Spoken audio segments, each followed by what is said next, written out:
was a lady on Facebook. I find all my stuff on Facebook, but they she had said that she was interested in doing some just freelance marketing, nothing major, do some Facebook posts every once in a while. So I sent her a message, and she became my marketing specialist, and she just completely blew it out of the water. We had actually got more involved in the community with her. We joined all of the Chamber of Commerce's. We had she got in with SPCA, which is the animal shelter in the community, and we sponsor a cat every month for their adoption. And we just thought it was kind of a neat way to promote Bobcat Electric by sponsoring the cat and the adoption fees. So it's things like that that just set us aside from everybody else, because like most of these big companies around here, they have big billboards and flashy Google ads and all that stuff.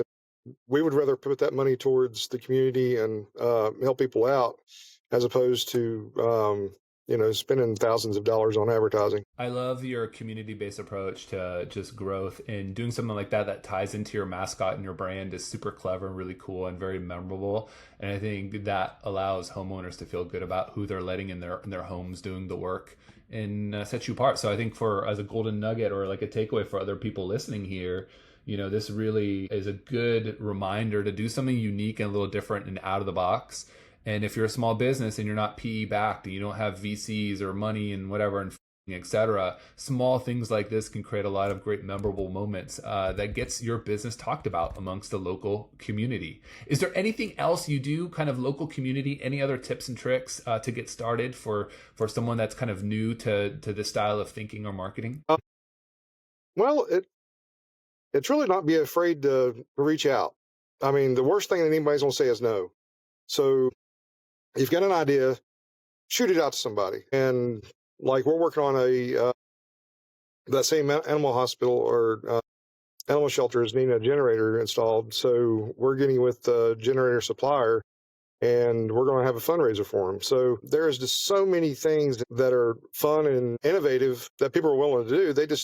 They don't know that you can do that stuff. So it's just a matter of thinking outside the box. Yeah, I think that golden nugget there is like, don't be afraid of asking. The worst that anyone can say is no. And I love when I talk to entrepreneurs and just people that are looking for hiring is you need to be anti-embarrassable. So it's okay. Right. You can do that. If you don't believe me, you can always go to YouTube and look up Housecall Elf to see kind of the stunts that I would do. But those are important things, and you never get what you don't ask. And so go out there, go ask. I think too, when it comes to doing community stuff, host like Fix It Fridays, find someone in the local community that you do work free for. By the way, any work that you do for free for someone, you could write that off as a marketing expense against your taxes.